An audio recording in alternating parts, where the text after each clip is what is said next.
Welcome, wanderer, to one of the most prestigious places in Greece, the theater. I'd tell you, but I think it's best to let the actors speak for themselves. The theater was where audiences gathered to watch plays. They were the highest form of art in Greece, and people saw theater as a symbol of complete harmony between the mortal world and the divine. When you're done taking in the sights and sounds, come see me, and we'll talk more. Until then, wanderer.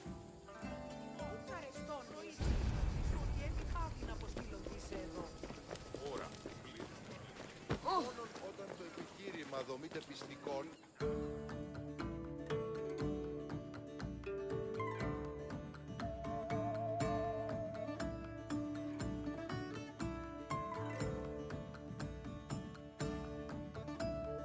Theater is not just part of geek culture, but was a major part of Greek culture. In Athens, comedies and dramas originated from the dancing and singing performed by members of the cult of Dionysus.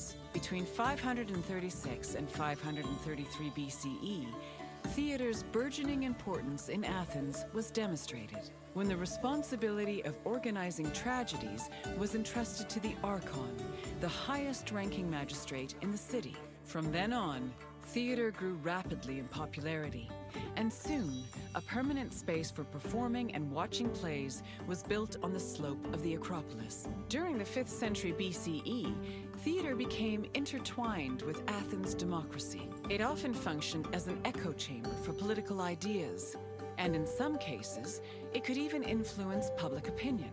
As a result, in the 4th century BCE, Plato coined the term theatrocracy to describe his city's politics.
Σοφόκλης, άγια και φέρει φυλιάδα χορευτών. Και παράσχει ο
Theatrical competitions were held in the sanctuary of Dionysus Eleutherios, god of wine and patron of drama. Dionysus was the son of Zeus and a mortal woman named Semele. Stories say that Zeus, who had fallen in love with Semele, appeared to her holding a lightning bolt in his hand. Semele was tragically struck dead by the lightning, but Zeus managed to save her unborn child, keeping the embryo in his thigh until it fully gestated. This is why the name Dionysus is sometimes thought to mean born twice. In Athens, theater was a part of the cult of Dionysus, and stage productions in the god's honor were held during festivals like the Linnaea and the Great Dionysia.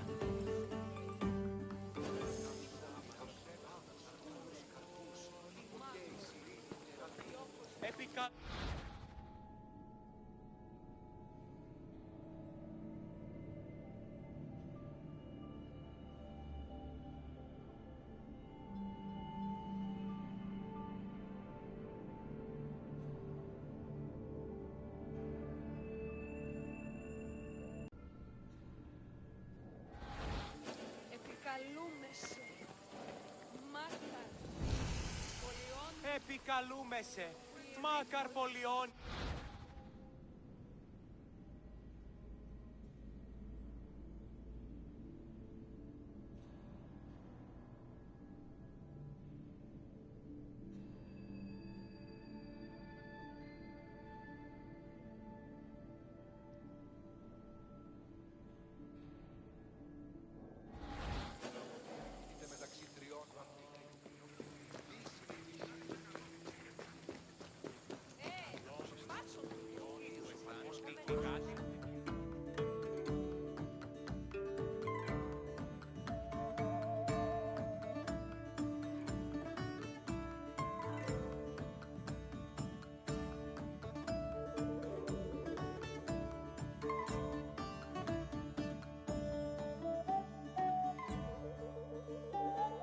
In Athens, there were 3 festivals that honored Dionysus with drama performances: the rustic Dionysias, the Linnaea, and the Great Dionysia. For the rustic Dionysia, each deme of Attica organized their own Dionysiac procession. The parades were full of phallic songs, dances, and symbols meant to signify fertility, and participants wore drunkard masks and sang bawdy lyrics about the god. The Linnaea was the oldest Dionysian festival. It was exclusively reserved for Greek citizens and mostly made up of comedy performances. Finally, the Great Dionysia was the most important festival. Taking place over several days, it began with a parade called a phallophori, followed by a dithyramb contest, and ending with consecrated drama competitions.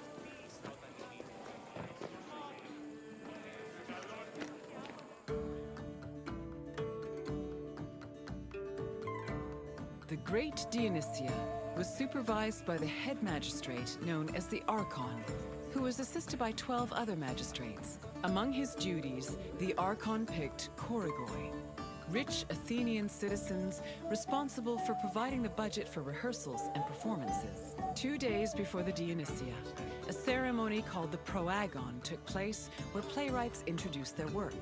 The Dionysia finally began in earnest with a procession to the god's temple, followed by sacrifices and a symposium. The next 2 days centered on dithyramb contests, while the final 4 days were dedicated to drama competitions. The contest's outcomes were decided by 10 judges who were appointed at random by the Archon. The judges placed their votes in an urn, and 5 of the votes were randomly picked to determine the winner.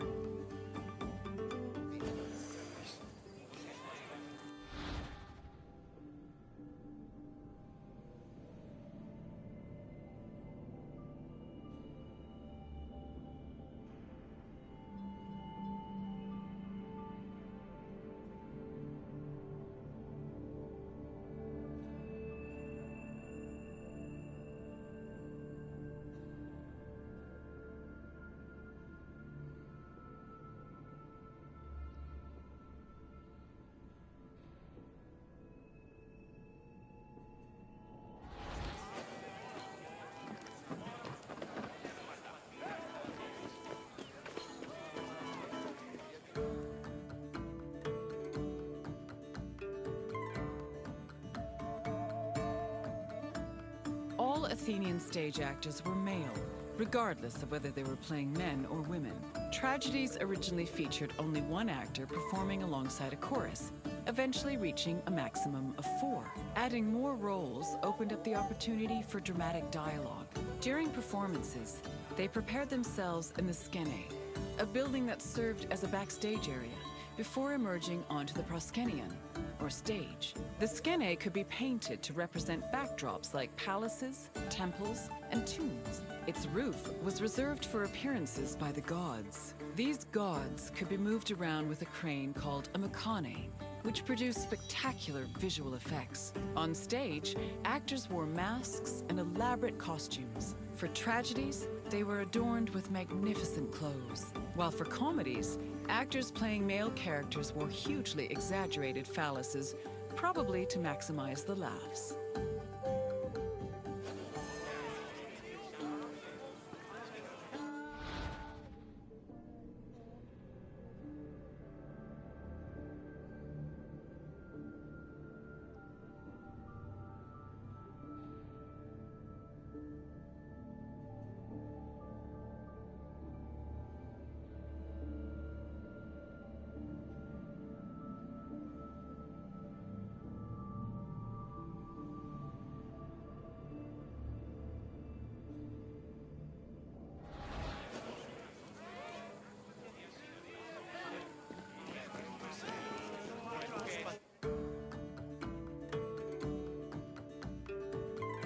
The centerpiece of the theater was the orchestra, or dancing place. It was a large, circular area that hosted choral performances, religious rites, and, presumably, acting.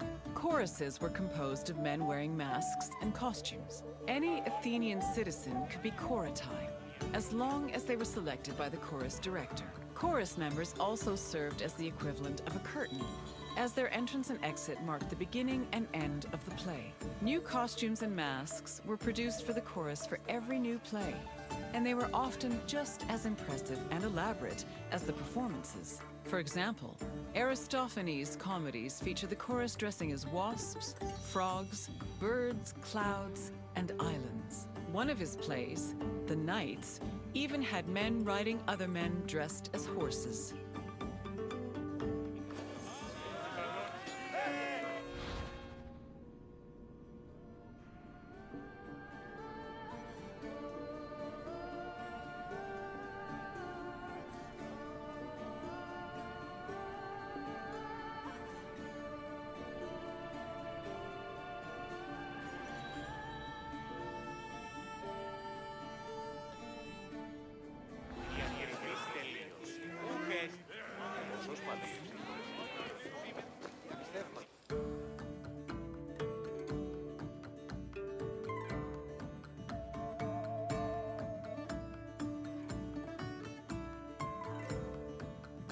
Athens' Theatron, or performance space, could seat up to 17,000 people, nearly a tenth of the population of Attica. Its excellent acoustics made it ideal for drama, but it was also sometimes used for political meetings and parades. The theater was accessible to everybody.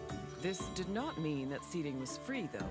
The first rows were normally where priests and public officials sat, while the central part of the auditorium was reserved for ambassadors and guests of honor. There is also evidence that men and women sat separately. In general, theater audiences were emotional and noisy. During performances, they would shout, curse, and throw things depending on their mood, and their reactions were just as much a part of the experience as the acting.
Hello again, Wanderer.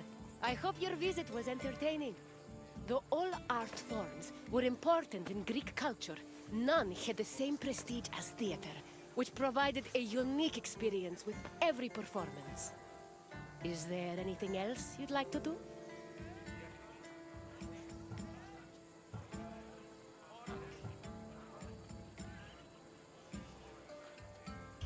Then I will leave you be.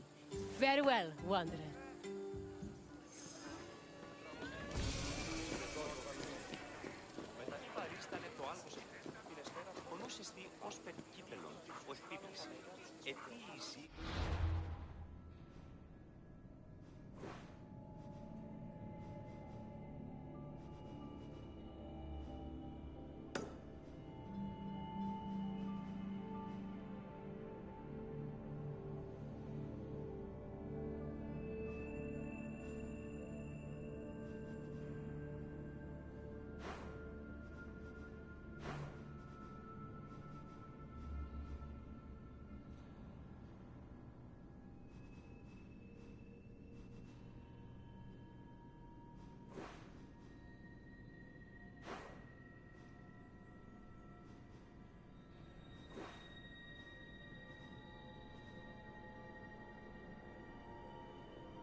Άλλη αφήγηση της ιστορίας.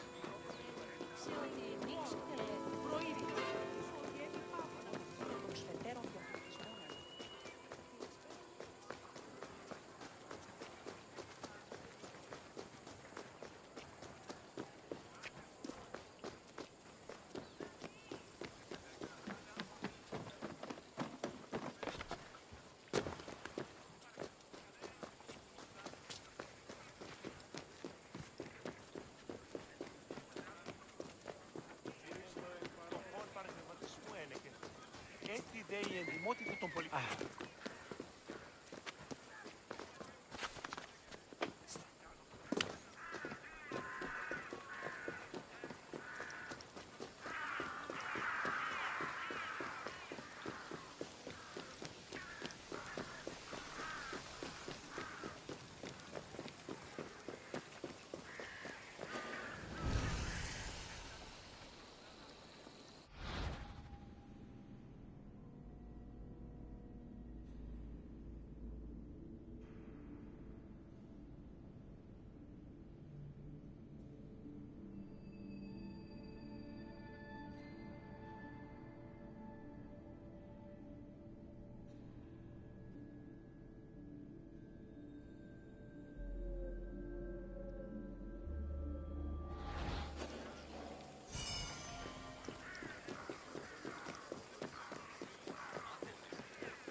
Η τραγωδία κινείται μεταξύ τριών βαθμίδων.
Welcome to the Gymnasium of the Kinosaries, one of the many places where philosophers came to enrich the mind and enlighten the spirit.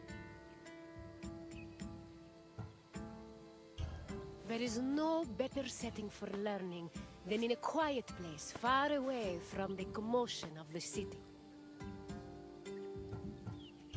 Education held a very important place in Greek society. The most prominent educators were philosophers, whose teachings ranged from everyday rituals to the makeup of the universe. Once your tour is complete, come find me, and we can discuss what you've learned. Farewell for now, wanderer.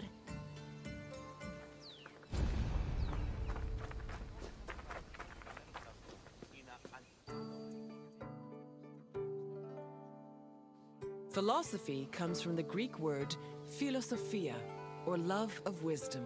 This concept was in direct contrast with philochromatia, love of money, and philotimia, love of honor. As of the second half of the 5th century BCE, Athens was known as Greece's capital of philosophy. Due to the rise of democracy, there was an increasing need for education beyond the basic subjects of elementary school. Athenian citizens needed to be able to participate in various functions of the democratic state, such as being elected for office, proposing new laws, engaging in military decisions, or simply defending their rights.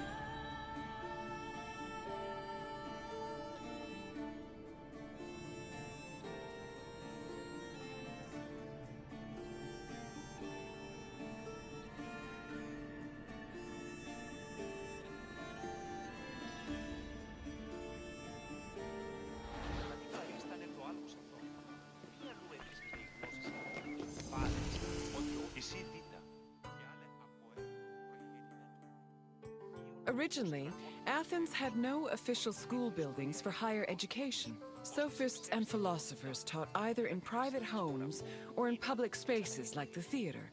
To recruit young pupils for long-term curricula, they also held classes in gymnasia, where young Athenians underwent physical training. The Cynosarges was a sanctuary to Heracles, located in the south suburb of Athens. At the beginning of the 4th century BCE, Antisthenes used this sanctuary as a teaching spot for his school of philosophy, the aptly named Cynicism.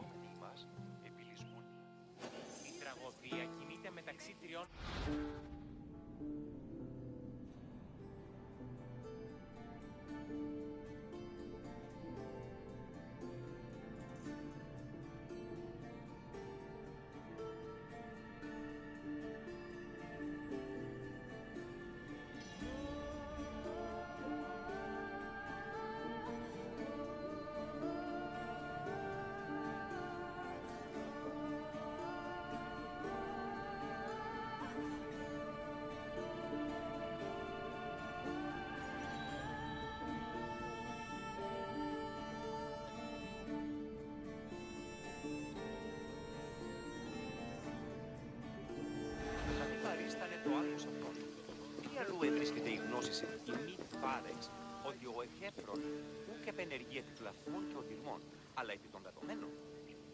Ο νους εστί ως περκύπελον, ο εφήβηση, ετήληση.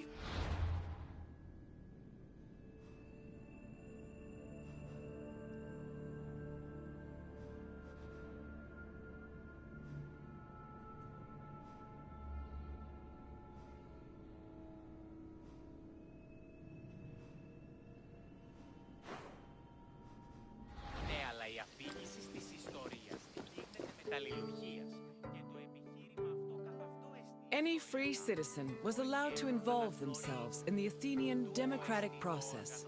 However, to truly influence the flow of politics, their speech and rhetoric skills had to be impeccable.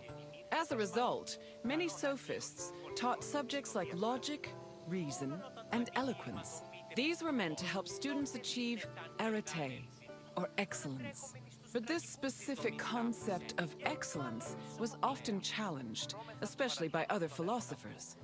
For example, Plato, Socrates, and Isocrates preferred a more moral approach and argued that rhetoric should be used as a means to serve the greater good.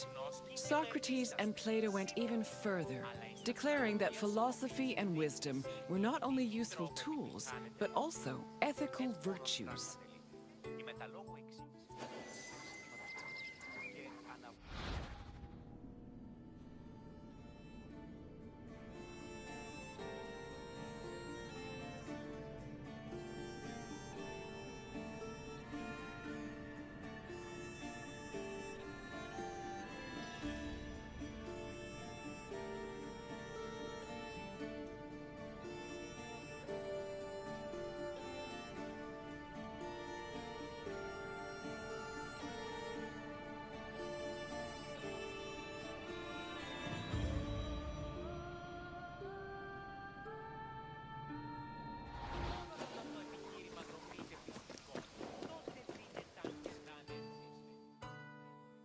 Ancient Greek philosophy was multidisciplinary in nature. In addition to wisdom and logic, philosophers also studied and taught math, geometry, music theory, and even medicine. For example, the philosopher Prodicus wrote a treatise called On Human Nature, where he outlined various explanations on human physiology. Philosophy's influence was also great enough to affect medicine. Hippocratic physicians were known to incorporate philosophical ideas into their work, and the treatise On Airs seems to be influenced by pre-Socratic theories on air being the first principle of the universe.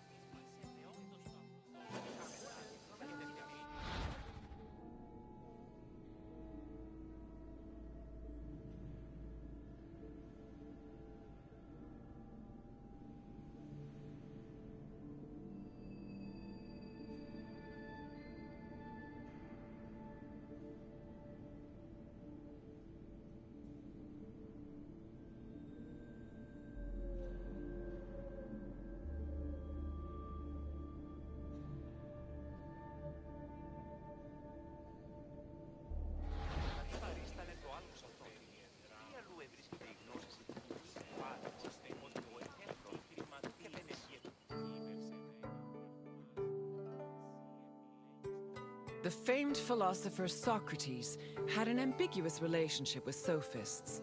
In Plato's dialogues, Socrates is portrayed as being in constant opposition with the famous sophists of his time. Aristophanes' comedy, The Clouds, meanwhile, depicts Socrates as a sophist himself, constantly demanding payment for his teachings. Socrates was in fact very poor and made no money off his teachings. He also differed from the sophists in that while they only taught aristocratic youths, Socrates taught everyone, regardless of station. Unfortunately, his controversial ideas and practices did not sit well with the city of Athens, and he was eventually tried for impiety.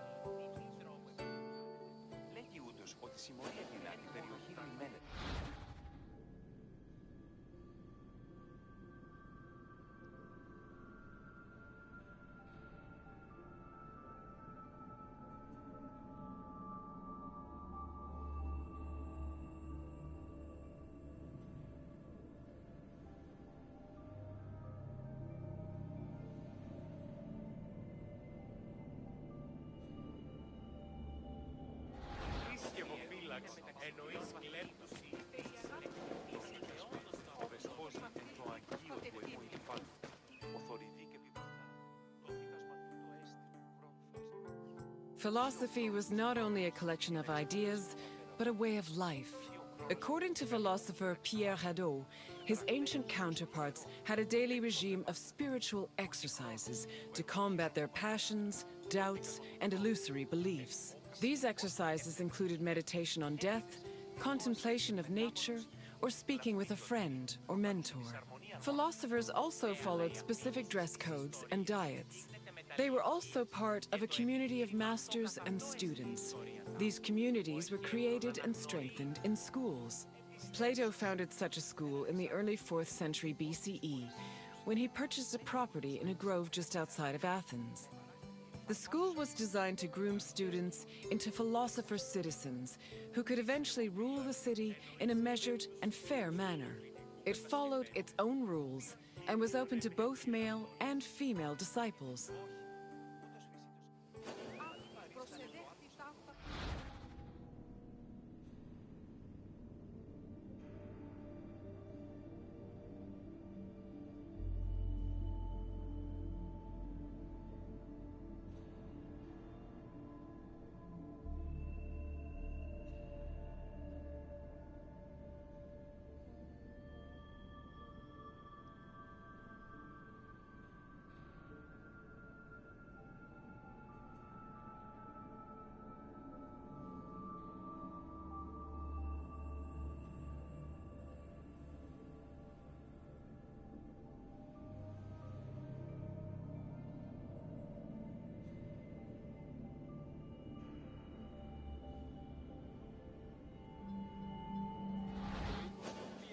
Το πίκασμα οδεσπόζει εν το αγγείο του αιμού εγκεφάλου.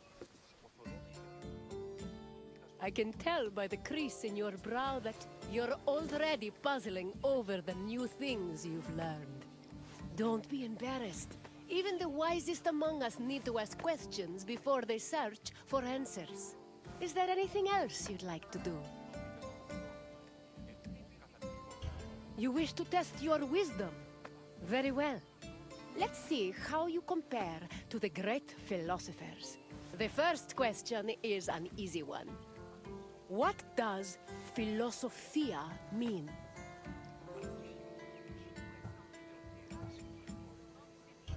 Correct. Filosofía referred to the love of wisdom. Time for the next question. The Kinosaries was a sanctuary dedicated to which Greek hero?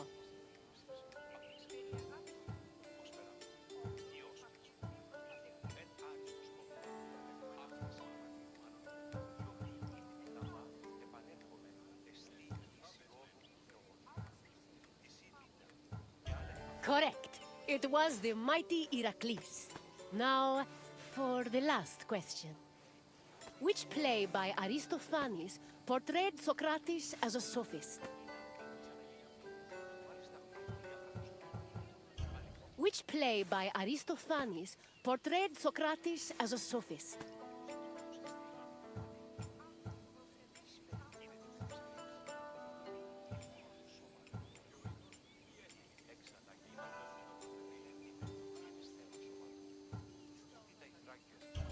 Aristophanes' The Birds was a lovely play, but it did not feature Socrates. Try another answer. Yes, The Clouds was a comedy that portrayed the famous philosopher as a greedy sophist. Plato even believed that this caricature contributed to his mentor's eventual trial and execution. Well done, Wanderer.